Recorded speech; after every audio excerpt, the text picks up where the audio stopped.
Alrighty, here we are inside of Kontakt. So really quickly, let's talk about how to add this library, get it set up, and check out a couple of the patches here. Now, very similar to any other library. If you're unfamiliar with this, it's really easy. You just click the Add Library button. So you navigate to wherever it is, and if you've installed it right, you click OK, and it will show up right here. Maybe go through an activation, through the Service Center, enter in your code, no big deal. Then you'll have access to the library right here. This library has two main sections here. We have the solo instruments along with these sections, and then we have multis. And we'll get into the multis more a little bit later. Right now we're going to check out the solo stuff and just go over a little bit of the articulations and different patches in here. They have a couple of different folders here. We have the 1.1 and then the 1.6. The 1.6 are the most recent kind of script fixes and things of that nature. And then also the expansion here that I have too, with bass clarinet, contrabassoon, and E-flat clarinet.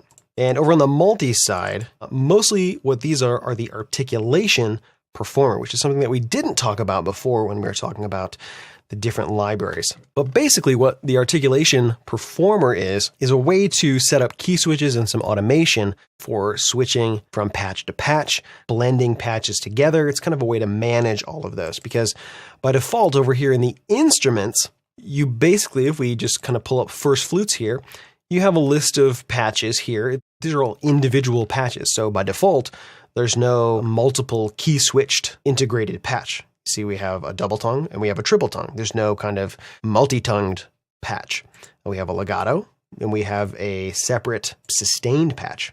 So just something to be aware of. Then we have a folder down here which includes the runs. And so in this particular folder, we have the octave scale runs. And we have the runs transitions.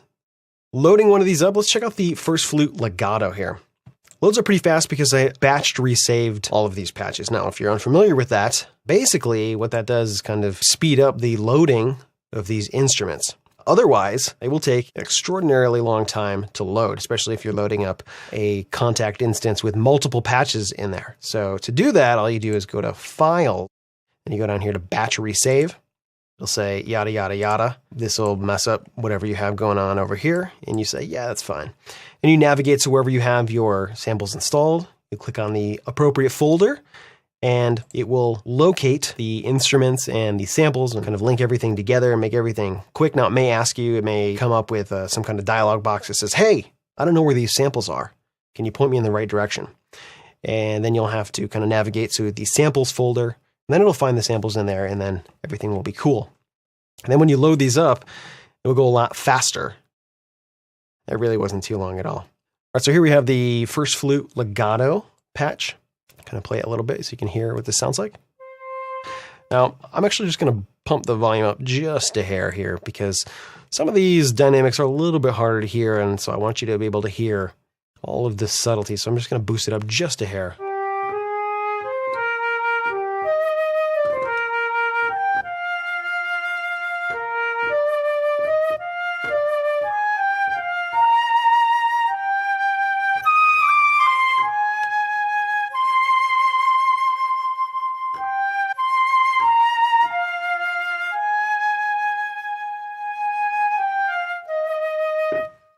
So the legato transitions, all very nice. The dynamic crossfading.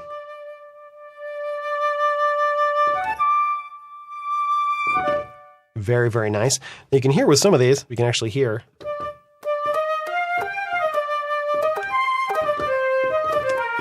Key noises, and this is something that we can put in here to taste. I think by default it's around 20, but this kind of randomizes key noise samples. And so we have control over that. And we also have control over release samples. We can turn those on and off. We can turn key noises on and off as well. We can control the volume of the legato transitions to make them at a quite unnatural level, or we can kind of pull those down to something more reasonable. I think the default value sounds really nice. Then we have a volume range. Now what this is this is kind of an overall kind of dynamic range for this patch. Now, some orchestral sample libraries will normalize all of the samples, which means that the difference between the piano samples and the fortissimo samples or the forte samples is very, very small, maybe 2, 3, 4 decibels. not at all realistic. Now, what they've done here is they've chosen not to do that, but they give you some control over that. So if we crank this all the way up, we are getting the full dynamic range of the instrument.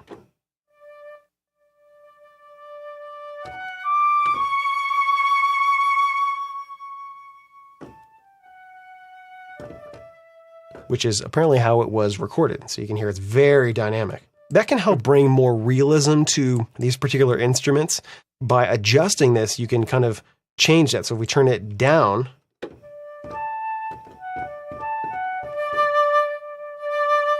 we still get some dynamic range, but it's a lot less than this.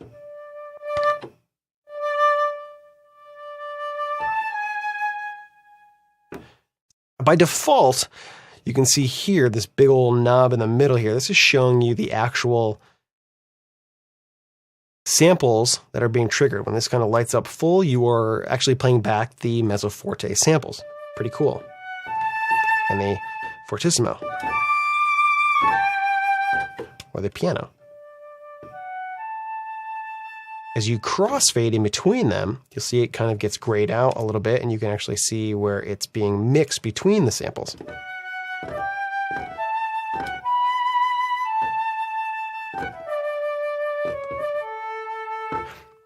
Which is pretty nice to know. It's a handy little feature there. Now also over here we have different vibrato modes. So we were just listening to normal vibrato, but we also have no vibrato.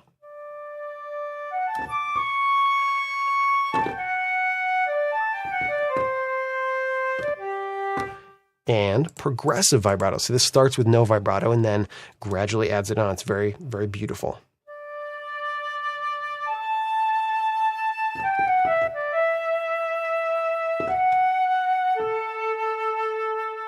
Very nice. Now this is, by default, this is set to MIDI CC22. Now we can also change here. We have the kind of overall volume of the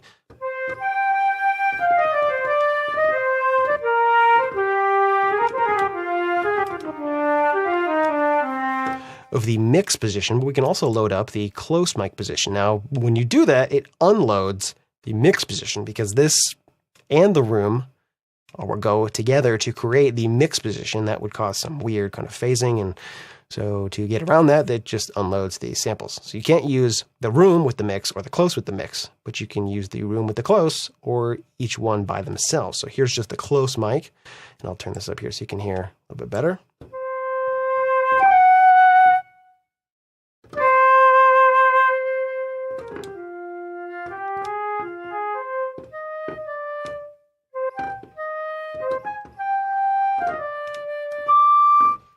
You do hear a tiny bit of reverb trail in there. Just a hair, a little bit of space. We load up the room here, you'll hear some as well. Actually, let me turn down the close.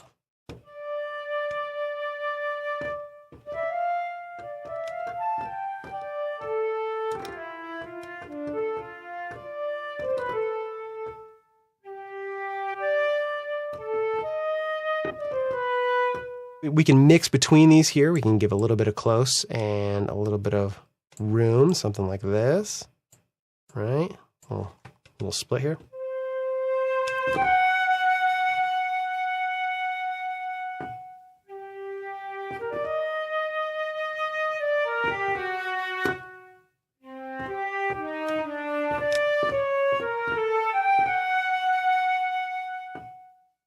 So a lot of flexibility in the tone there. So let's check out a couple of these other samples. Now by default, it loads up the mix position here. And so this is portato long. And this is a polyphonic patch.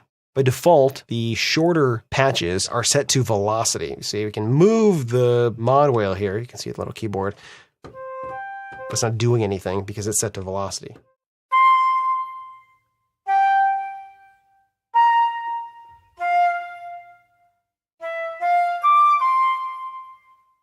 All we have to do to change that is click on it, and now we have the crossfade just like before.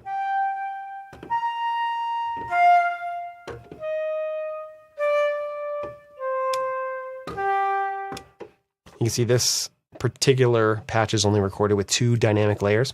Then we have quartato short.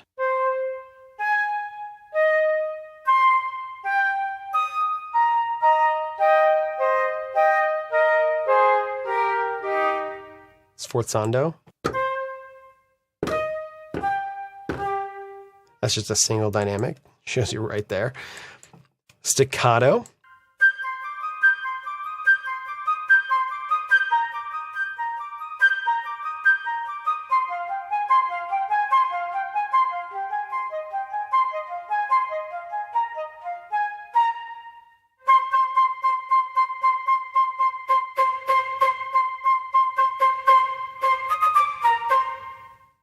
And we have staccatissimo. They have the players record this with a little extra bite, so these have a nice, strong attack.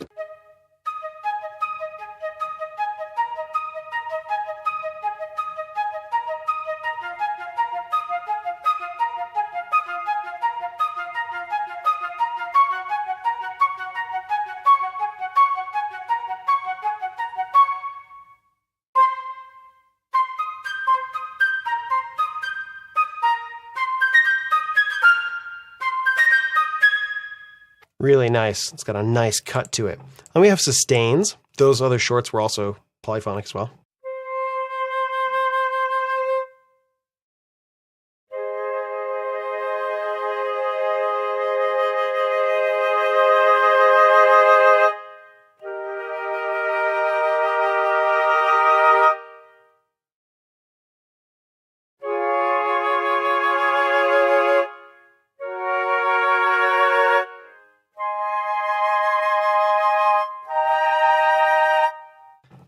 And double tongue.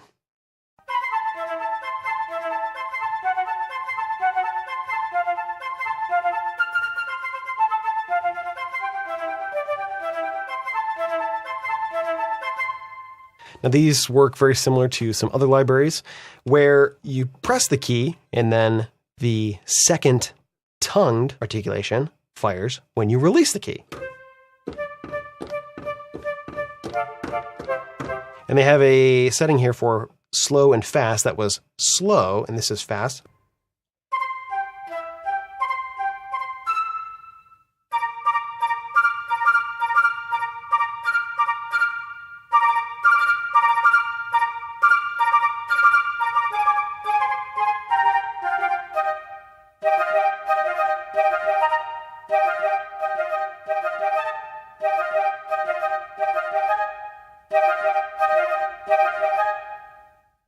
Pretty cool there. And then triple tongue works very similar.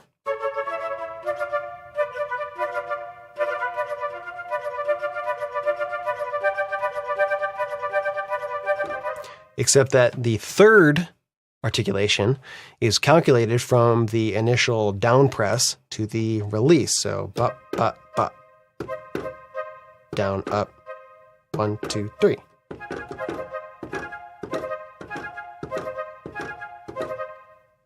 And then we have a fast setting on this too.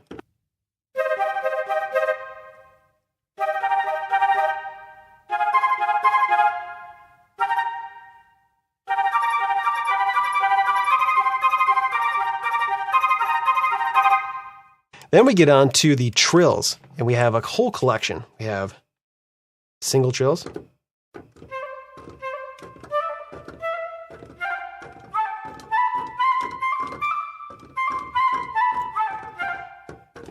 And these are just whole tone and half tone single trills.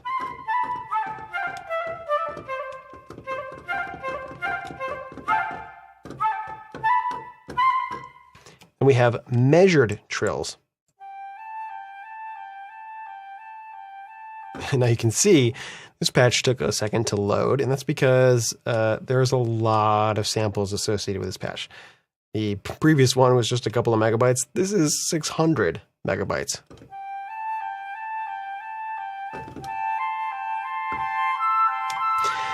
Cool thing about this one is that we can do multiple notes, which is very, very cool. There are two basic modes here that we have for these trills. We have end tone equals start tone. So if we play C and then D, we get a trill between C and D, which you can see right here. C, D, C, D, C. If I then play an F after that,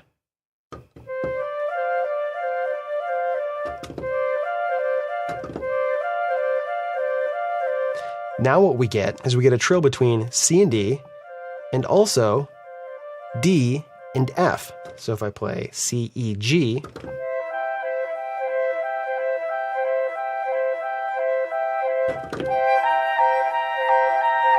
and to play these, you have to play two notes, right? Because these are multiple intervals. These are up to a fifth, right? That's a fifth right there, C to G. You have to play the intervals. So the way you do this is you play the first note, that's the start note, and then the second note triggers the trill to play. Now, if you add another note on top of this, the last note that you play becomes the start of the new trill. So the F is going to be the start of the new trill. And you can see that written right here. There's the F to the G.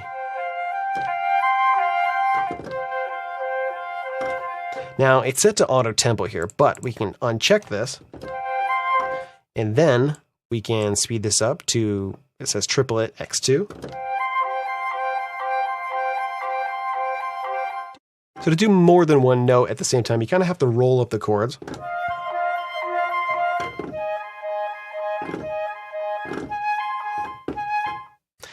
There's another mode here. Playing a third note doesn't do anything until you add another note. So this is start tone equals always new, which means that right now we have a trill between C and D.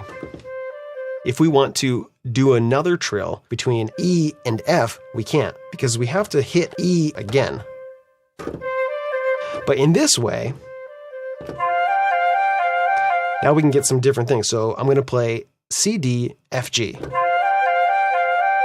see what that looks like there? So now I'm going to switch this back over to end tone equals start tone, and now listen.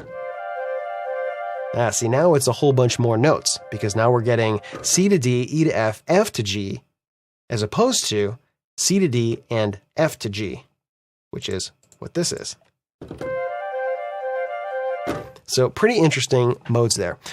We also have sforzando trills up to a whole tone and half tone. And we have trills orchestrator trills half tone to a fourth. So these are not measured in tempo, if you will. They're just kind of, you know, they just kind of go at their own pace here, but pretty cool for making really cool textures.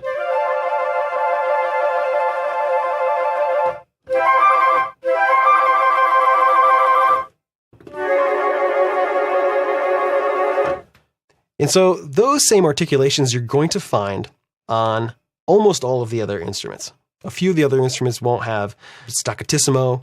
A few of them won't have runs transitions, which is another one that we should look at really quick too. In the runs here, you can see we have runs transitions. Now these are the playable run patches. And by default, they work with the mod wheel. So we can do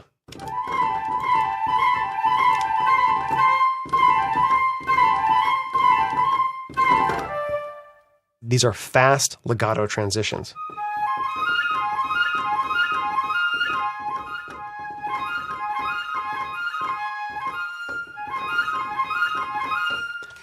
Very, very handy to have. The run transition is available on most of the patches. Then we have octave scale runs.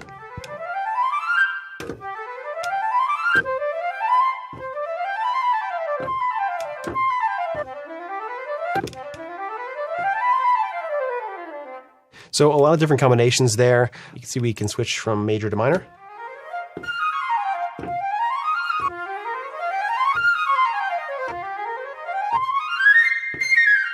These are all tempo synced, but we can take that out and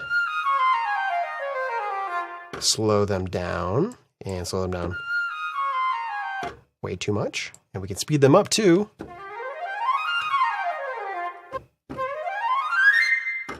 And we can speed them up way too much. And you can stack multiple patches with that. So we can grab, say, for instance, the first clarinet, and we can throw that in here. Change our MIDI here to Omni, and It probably would work a lot better if they were doing the same key and the same scale. Octave scale runs in oboe as well.